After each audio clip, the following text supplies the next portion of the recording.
लोकसभा चुनाव 2024 की तारीखों का आज ऐलान हो गया है। मुख्य चुनाव आयुक्त राजीव कुमार ने आज प्रेस कॉन्फ्रेंस करके इस बात की जानकारी दी है। 543 लोकसभा की सीटों के लिए 7 चरणों में मतदान होने वाला है। 97 करोड़ मतदाता इसमें भाग लेंगे और ये 7 चरणों में मतदान होगा। 46 दिन इस पूरी प्रक्रिया में लगेंगे। 4 जून को रिजल्ट घोषित होगा। 19 अप्रैल से शुरू होने वाला ये महाकुंभ, लोकतंत्र का बड़ा महाकुंभ, जाकर के 1 जून को समाप्त हो जाएगा। नमस्कार, मैं बीपी यादव। लोकतंत्र का ये महापर्व 7 चरणों में पूरा हो रहा है और इसका जो परिणाम है, जैसा कि आपने बताया अभी कि 4 जून को आ रहा है और 4 जून लगभग अगर देखा जाए तो वो तारीख होती है जब मानसून भी आना शुरू हो जाता है।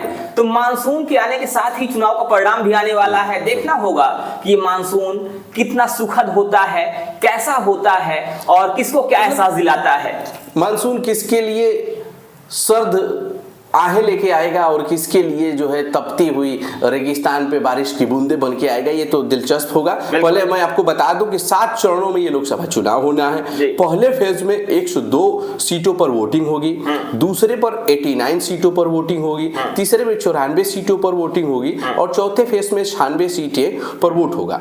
5वें फेज पे 49 सीटें हैं और 6वें फेज पे 57 सीटें हैं, जो कि 25 मई को वोट होगा। और फेज 7 में 57 सीटों पर वोटिंग होगी, जो कि 1 जून को वोटिंग होगी और 4 जून को नतीजे घोषित किए जाएंगे। इसी के साथ साथ आपको बता दें कि लोकसभा चुनाव के साथ ही 4 राज्यों में विधानसभा के भी चुनाव होने हैं। अगर विधानसभा की बात की जाए तो पहला है आंध्र प्रदेश, दूसरा है अरुणाचल और सिक्किम, तीसरा है ओडिशा। मतलब अगर कहा जाए तो ये 4 राज्य हो गए, आंध्र प्रदेश, अरुणाचल प्रदेश, सिक्किम और ओडिशा। जब बात होती है अरुणाचल और आंध्र प्रदेश की तो 19 अप्रैल को वहां का चुनाव होना है। उसके बाद जो अगला चुनाव है आंध्र प्रदेश का है, 13 मई को होना है। ओडिशा की बात की जाए तो ओडिशा का जो चुनाव है वो 4 चरणों में है, जो कि 13 मई, 20 मई, 25 मई और 1 जून को है। मतलब 1 जून को अगर विधानसभा के चुनाव की बात की जाए तो वो भी समाप्त हो रहा है। जहां तक फेज 1 की बात किया जाए, मुख्य चुनाव आयुक्त राजीव कुमार ने घोषणा किया है 18वीं लोकसभा फेज 1 के लिए जिन 102 सीटों पर चुनाव होंगे उनमें पांडुचेरी है, पांडुचेरी की 1 सीट है, मिजोरम है, वहां की 1 सीट है, मेघालय है, वहां 2 सीटें हैं, मध्य प्रदेश में 6 सीटों पर, मणिपुर में 2 सीटों पर, मणिपुर में 2 सीटें ही हैं, महाराष्ट्र में 5 सीटों पर, अरुणाचल में 2 सीटें, असम में 5, बिहार की 4 सीट और छत्तीसगढ़ की 1 सीट, जम्मू एंड कश्मीर की 1 सीट, लक्षद्वीप की 1 सीट और राजस्थान की 12 सीट और सिक्किम की 1 सीट, तमिलनाडु के 39 सीटें, त्रिपुरा की 1 सीट, उत्तराखंड की 5 सीट और उत्तर प्रदेश की 8 सीटों पर वोट पड़ेंगे। वहीं वेस्ट बंगाल की बात की जाए तो वेस्ट बंगाल में 3 सीटों पर, नागालैंड में 1 सीटों पर और अंडमान निकोबार में 1 सीट पर पहले फेज में मतदान होगा। जहां तक मतदान की बात करें, उत्तर प्रदेश को लंबा समय दिया गया है। उत्तर प्रदेश में पूरे 7 के 7 चरण इंगेज रहेंगे और नॉमिनेशन की जो प्रक्रिया है, शिव पांडे जी, नॉमिनेशन का काफी ज्यादा वक्त नहीं मिला है। आज घोषणा हुई है, 16 मार्च से नॉमिनेशन प्रोसेस में हो जाएगा और 27 मार्च को नॉमिनेशन खत्म हो जाएगा। 28 मार्च को पर्चा वापस लेने का, स्क्रूटनी का समय है, जाकर के अपने पर्चे ठीक करने का समय है और 30 मार्च को नॉमिनेशन वापस लेने का समय है। उसके बाद प्रक्रिया में वोटिंग की लोग चले जाएंगे। मतलब आज 15 मार्च है, आज ये घोषणा हुई है और कल से ही नॉमिनेशन शुरू हो जाएगा। बस त्योहारों को देखते हुए 20 मार्च को नॉमिनेशन रखा गया है बिहार में और वापसी जो है 2 अप्रैल को रखा गया है। होली का बीच में त्योहार है, होलिका दहन है, इसको लेते हुए, क्योंकि पहले फेज का जो नॉमिनेशन है बिहार की देखा जाए तो 4 सीटों पर वोट है और ये पूर्वांचल की साइड में ये होली का त्यौहार बहुत बड़े त्यौहार के तौर में मनाया जाता है, तो उसको देखते हुए इसको रखा गया है। जी, होली का त्योहार है और होली के त्योहार के दौरान ये घोषणा होना भी अपने आप में दिलचस्प है। देखने वाली बात ये है कि होली के त्योहार के दौरान ये जो समय है ये पार्टियों के लिए, राजनेताओं के लिए, चूंकि लोकतंत्र का महापर्व कहा जाता है इसको, ये तो बहुत मुफीद समय भी कहा जाएगा, क्योंकि होली में वैसे ही मिलने जुलने का सिलसिला रहता है और इस बार तो राजनीतिक सरगर्मियों में होली की हुड़दंग मचेगी। और वहीं जहां तक दूसरे फेज की बात किया जाए शिव पांडे जी, तो मैं बता दूं कि आज दूसरे फेज में क्या है कि असम में 5 सीटों पर, बिहार की 5 सीटों पर, छत्तीसगढ़ की 3 सीटों पर, कर्नाटक की 14, केरल की 20 और मध्य प्रदेश की 7 सीटों पर, महाराष्ट्र की 8 है, मणिपुर से 1 सीट आती है, राजस्थान से 13 है, त्रिपुरा से 1 है और उत्तर प्रदेश की फिर 8 सीटों पर, वेस्ट बंगाल की 3 सीटों पर मतदान होगा। जहां तक जम्मू कश्मीर की बात की जाए, जम्मू कश्मीर में 1 सीट है और उस पर भी मतदान हो जाएगा। वहां भी नॉमिनेशन 16 मार्च से शुरू होगा, नॉमिनेशन 8 अप्रैल को खत्म होगा। दूसरे फेज के लिए जिन जिन सीटों पर दूसरे फेज में वोटिंग होनी है वहां पर 16 मार्च को नॉमिनेशन शुरू होगा, 8 अप्रैल को समाप्त होगा और स्क्रूटनी 5 अप्रैल को रखी गई है और नाम वापसी 8 अप्रैल को ही हो जाएगा। अब अगर फेज 3 की बात करें तो फेज 3 की वोटिंग 7 मई को हो रही है, जिसमें 12 राज्य हैं और 94 सीटों पर वोटिंग होना है।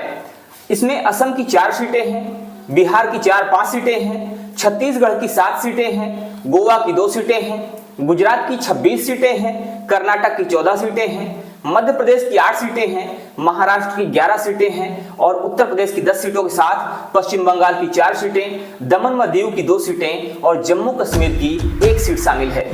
और फेज 4 की जहां तक बात की जाए, 13 मई को फेज 4 में 10 राज्यों में 96 सीटों के लिए वोटिंग होगी, जिनमें तेलंगाना की 17, आंध्रा की 25, बिहार की 5, उत्तर प्रदेश की 13, महाराष्ट्र के 11, जम्मू कश्मीर की 1, पश्चिम बंगाल की 8 और मध्य प्रदेश की 8 सीटें और इसी के साथ ही ओडिशा की 4 सीटें हैं और इनके साथ ही झारखंड की भी 4 सीटों पर उसी फेज में ही वोटिंग होगी और झारखंड की भी 4 सीटों के लिए 13 मई को ही वोट डाले जाएंगे। जहां तक नॉमिनेशन की बात करें तो चौथे फेज के लिए 18 अप्रैल से नॉमिनेशन शुरू होगा, जो 25 अप्रैल को खत्म हो जाएगा। स्क्रूटनी जो होगी, फॉर्मों की छंटनी जो होती है 26 अप्रैल को होगी और 29 अप्रैल को नॉमिनेशन वापस लेने की अंतिम तिथि है।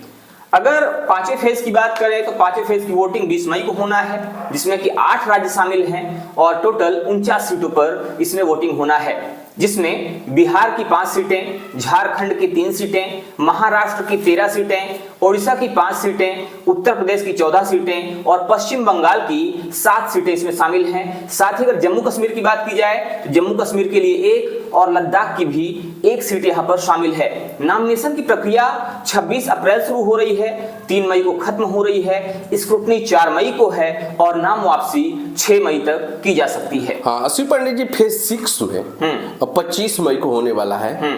7 राज्य हैं और 57 सीटें हैं, थोड़ी सी सीटें कम हैं। तो ये फेज इसमें है क्या कि एक बिहार की 8 सीट है, महाराष्ट्र की 10 है, झारखंड की 4 है, ओडिशा की 6 है, उत्तर प्रदेश की 14 सीटें हैं और पश्चिम बंगाल की 8 सीटें। इसके साथ ही फेज 6 में ही दिल्ली की 7 सीटों पर वोटिंग हो जाएगी और उसके बाद 29 अप्रैल को फेज 6 के लिए नॉमिनेशन शुरू हो जाएगा, 6 मई को जो कि खत्म होगा, 7 मई को स्क्रूटनी होगी और 9 मई को प्रत्याशियों को नाम वापसी की आखिरी तिथि घोषित की गई है। जो लास्ट फेज है मींस 7वें फेज की वोटिंग 1 जून को होना है और इसमें 8 राज्य शामिल हैं, कुल 57 सीटें इसमें हैं। बिहार की 8 सीट यहाँ पर शामिल है, चंडीगढ़ की 1 सीट है, पश्चिम बंगाल की 9 सीट है।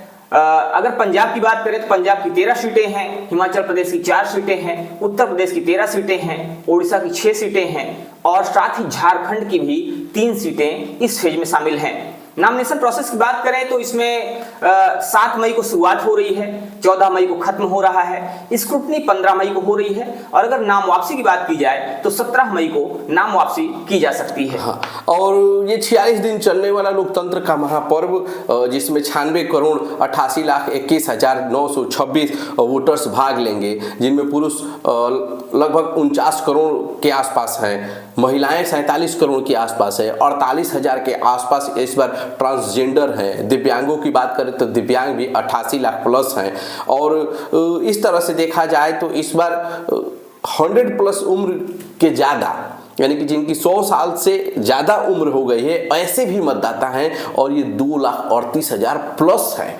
तो उनके लिए भी काफ़ी सहूलियतें दी गई है। मुख्य चुनाव आयुक्त ने कहा है कि जो 90+ लोग हैं उनके लिए घर से मतदान करने की सुविधा भी है।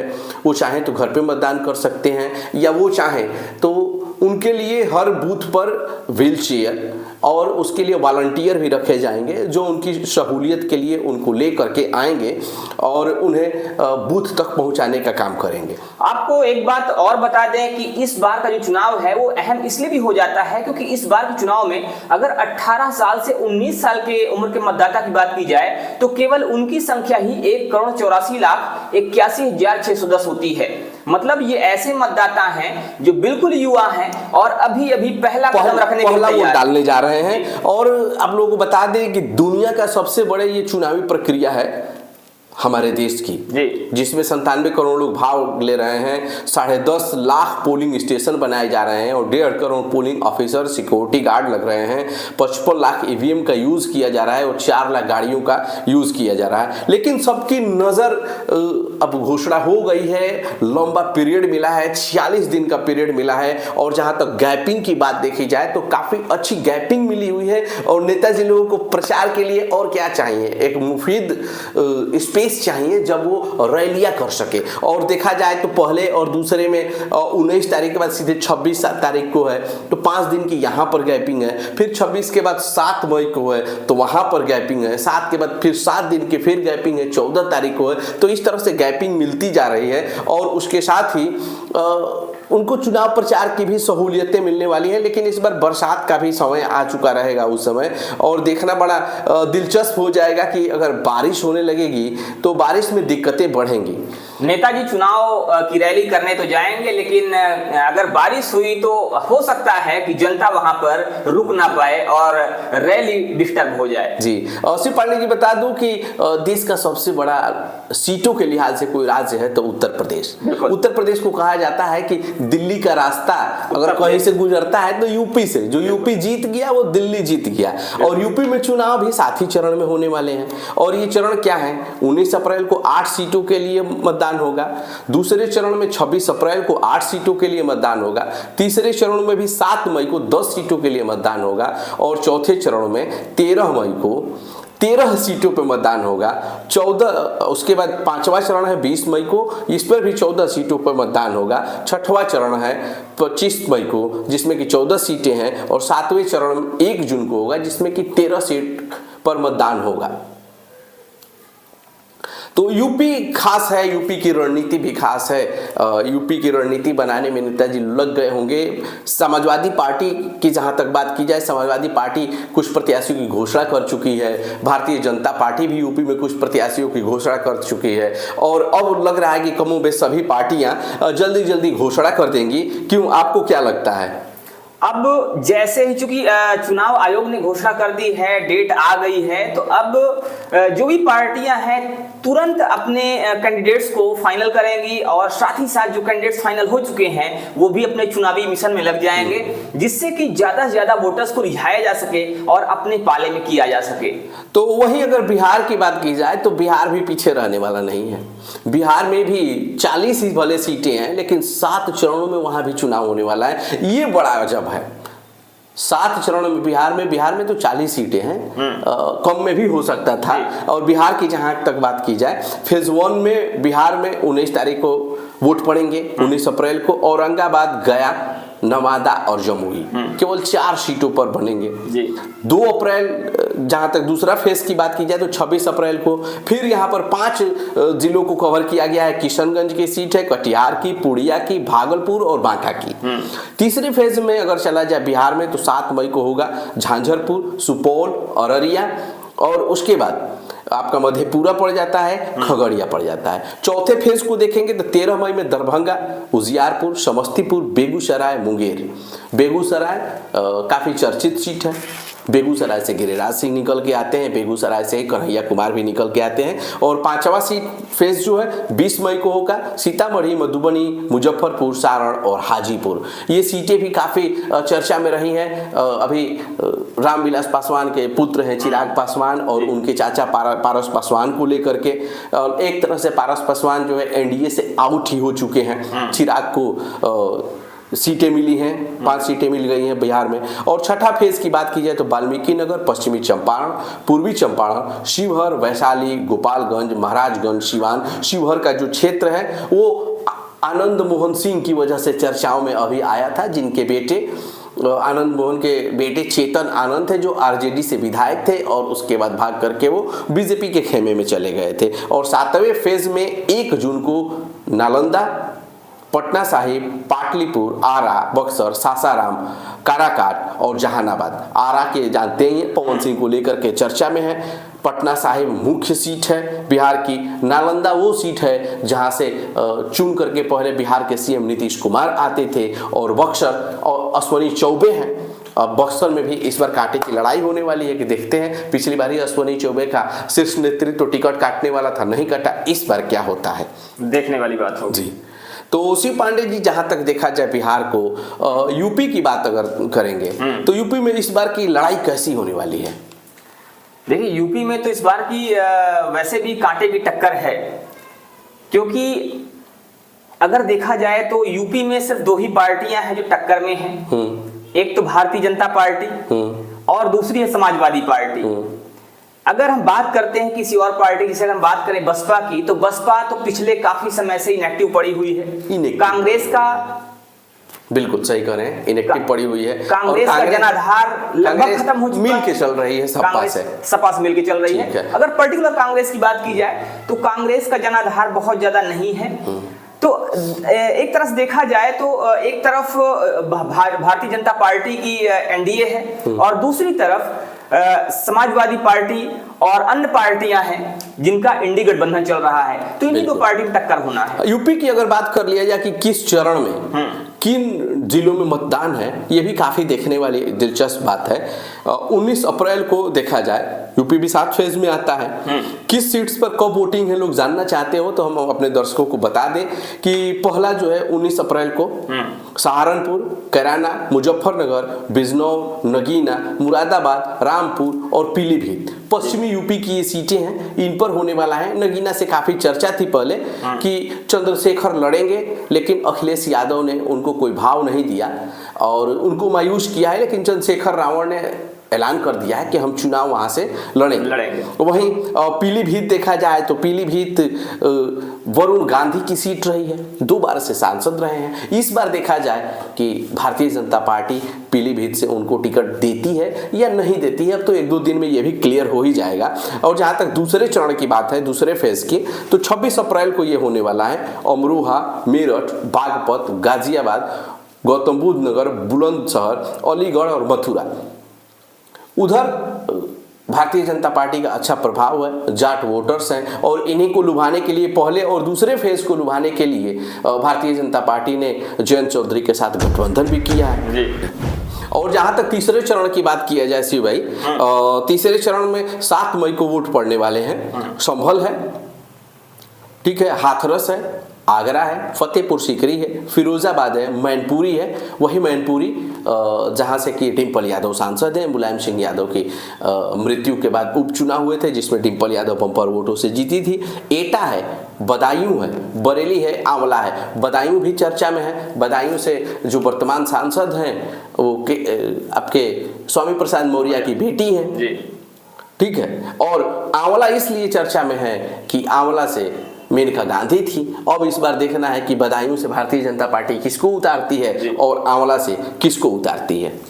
चौथे चरण की अगर बात की जाए तो चौथे चरण में शाहजहांपुर, खीरी, धौरहरा, सीतापुर, हरदोई, मिश्रिख, उन्नाव, फर्रुखाबाद, इटावा, कन्नौज, कानपुर, अकबरपुर और बहराइच की सीटें हैं जहां पर 13 मई को चुनाव होने वाले हैं।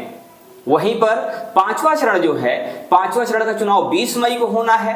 उत्तर प्रदेश की मोहनलालगंज, लखनऊ, रायबरेली वही जगह है जो कांग्रेस का गढ़ रही है एक समय, जहां से सोनिया गांधी वर्तमान में है। और उसके साथ साथ अमेठी को कांग्रेस का गढ़ कहा जाता रहा है। अमेठी से कांग्रेस लगातार जीतती रही है। पिछले चुनाव में स्मृति ईरानी ने राहुल गांधी को हरा दिया था। इस बार वहां लड़ाई बड़ी कांटे की होने वाली है और सबसे दिलचस्प बात है कि अभी वहां से टिकट की घोषणा माफ कीजिएगा, कांग्रेस ने अभी नहीं किया है। अब आजकल में वो भी घोषणा हो जाएगी क्योंकि वहां भी बहुत जल्दी चुनावी प्रक्रिया शुरू हो जाएगी। लोगों ने अनुमान लगाया, कयास अभी तक लगाए जाते जा रहे हैं कि रायबरेली और अमेठी की जो सीट है उसमें कौन प्रत्याशी होगा।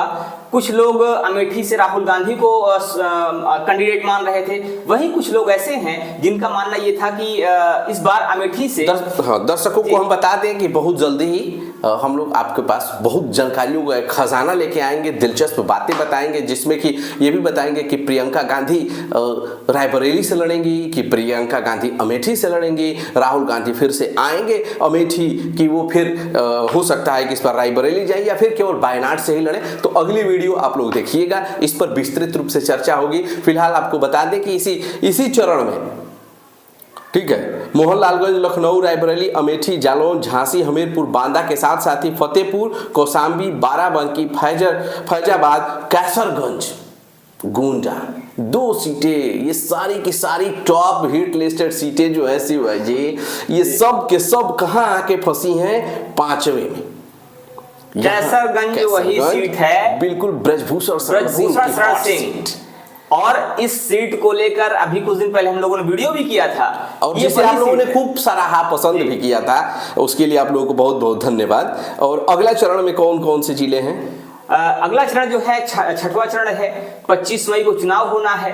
इसमें उत्तर प्रदेश के सुल्तानगंज, प्रतापगढ़, फूलपुर, प्रयागराज, अंबेडकर नगर, श्रीबस्ती, डुमरियागंज, बस्ती, संत कबीर नगर, लालगंज, आजमगढ़, हाँ, ये बड़ी चर्चित सीट है। भदोही, जौनपुर, भदोही और मछली शहर। देखिए आप लोगों को बता दें इसमें से चर्चित सीटें कौन कौन सी हैं। एक तो फूलपुर है जी, जिसपे पूर्व प्रधानमंत्री जिस सीट से जीतते रहे जवाहरलाल नेहरू, वो सीट है, इस समय चर्चा में है। केशव प्रसाद मौर्य कभी उस सीट से जीत चुके हैं। उपचुनाव हुआ, जब वो मुख्यमंत्री बन गए तो भारतीय जनता पार्टी का प्रत्याशी हार गया था। वर्तमान में इस समय बीजेपी का कब्जा है इस सीट पर। और उसके बाद प्रयागराज भी है जो इलाहाबाद संसदीय सीट कहलाती है और प्रयागराज कहला रही है, जिस पर कभी अमिताभ बच्चन प्रतिनिधित्व कर चुके हैं और इस बार ये इंडिया गठबंधन में कांग्रेस के जिम्मे है। अंबेडकर नगर है श्रावस्ती, डुमरियागंज जगदम्बिका पाल की सीट है, वहां से वो बीजेपी से सांसद बनते आ रहे हैं। बस्ती, संत कबीर नगर, लालगंज, आजमगढ़ हॉट सीट है, पूर्वांचल की बड़ी सीटों में से मानी जाती है। पिछले विधानसभा चुनाव में पहले लोकसभा का बता दें कि लोकसभा का उपचुनाव हुआ था और उपचुनाव में दिनेश लाल यादव निरहुआ जो कि भोजपुरी स्टार हैं, उन्होंने अखिलेश यादव के भाई धर्मेंद्र यादव को 8000 वोटों से मात दे दिया था। लेकिन जैसे ही वहां पर विधानसभा चुनाव हुए थे तो आजमगढ़ की सारी सीटें समाजवादी पार्टी जीत गई थी। और इस बार भी निरहुआ ने ललकारा है कि कहीं भी रहेंगे अखिलेश यादव मैं लड़ूंगा। तो देखना है कि वहां से कौन समाजवादी पार्टी किसको प्रत्याशी बनाती है। और इस पर एक और हम वीडियो आप लोगों को लेके आएंगे, आजमगढ़ बेस्ड। अगली वीडियो आजमगढ़ की भी आएगी और हम लोग ग्राउंड पर चलेंगे तो आजमगढ़ का अलबेला रूप भी दिखाएंगे। और फिलहाल आप लोग जान लीजिए आजमगढ़ हॉट सीट में से है, भदोही है, जौनपुर है। जौनपुर की वो सीट है जहां पर धनंजय सिंह की चर्चा थी अभी। इसके साथ ही मछली शहर है, समाजवादी पार्टी की एक बहुत ही कद्दावर इस समय नामी विधायिका है रागिनी सोनकर। कयास लगाए जा रहे हैं कि समाजवादी पार्टी हो सकता है कि उनको रागिनी सोनकर को वहां पर ये सुरक्षित सीट है वहां से उतारे। और अगला चरण है 1 जून को आखिरी चरण, जिसमें महाराजगंज, गोरखपुर, बाबा योगी आदित्यनाथ जी की उत्तर प्रदेश के मुख्यमंत्री जी का वो पैतृक सीट है। इस समय रवि किशन वहाँ प्रत्याशी हैं। कुशीनगर है, देवरिया है, बसगांव है, घोसी है। घोसी ओम प्रकाश राजभर को गठबंधन में एनडीए ने दिया हुआ है और राजभर ने अपने बेटे को वहां से प्रत्याशी बनाया है। सलेमपुर है और 1 जून को ही यानी कि 7वें चरण में पूर्वांचल के आखिरी छोर पर बागी बलिया का भी नाम है। बलिया में इस समय वर्तमान में बीजेपी का कब्जा है, इससे पहले समाजवादियों का वहां पर लंबे अरसे तक कब्जा रहा है। और गाजीपुर है, गाजीपुर से समाजवादी पार्टी ने अफजाल को दे रखा है टिकट अफजाल अंसारी को। और देखना दिलचस्प होगा कि भारतीय जनता पार्टी ने अभी वहां पर प्रत्याशी की घोषणा नहीं की है, किसकी घोषणा करती है। और खुद 7वें चरण में प्रधानमंत्री नरेंद्र मोदी जी की सीट वाराणसी है, मिर्जापुर है, राबर्ट्सगंज है और लगभग हमेशा आखिरी चरण में ही वाराणसी का नंबर आता है। अंत में मोदी जी वहां पहुंचते हैं और वहां की जनता के बीच रोड शो करते हैं और वहां अपील करते हैं। बिल्कुल, और वहीं से चुनाव जो है समाप्ति की ओर जाता है और फिर इंतजार होता है कि रिजल्ट आएगा और रिजल्ट में देखना ये दिलचस्प होता है कि आखिर शंखनाद किसके द्वारा होना है। जी, तो चलते चलते आप लोगों को एक बार फिर पूरा बता देते हैं आपको कि लोकसभा 2024 के चुनावों की घोषणा हो चुकी है। मुख्य आयुक्त राजीव कुमार ने आज प्रेस कॉन्फ्रेंस करके घोषणा कर दिया। इसी के साथ पूरे देश में आदर्श आचार संहिता लागू हो चुकी है और उसके साथ ही 7 चरणों में मतदान होंगे, जिसमें 46 दिन लगेंगे। 4 जून को मतों की गिनती होगी, 4 जून को रिजल्ट आ जाएगा और 97 करोड़ मतदाता इस बार भाग लेने वाले हैं। फिलहाल इस वीडियो में इतना ही। ऐसी ही तमाम वीडियो को देखने के लिए आप लोग हमारे चैनल को सब्सक्राइब जरूर कीजिए। वीडियो में कुछ अच्छा लगता हो तो कमेंट जरूर किया कीजिए। बिल्कुल, वीडियो को लाइक कीजिए, सब्सक्राइब कीजिए और अच्छा लगे तो बाकी दोस्तों तक भी शेयर कीजिए। चलते हैं अगली वीडियो में, फिर मिलते हैं। तब तक राम राम दुआ सलाम, जय हिंद।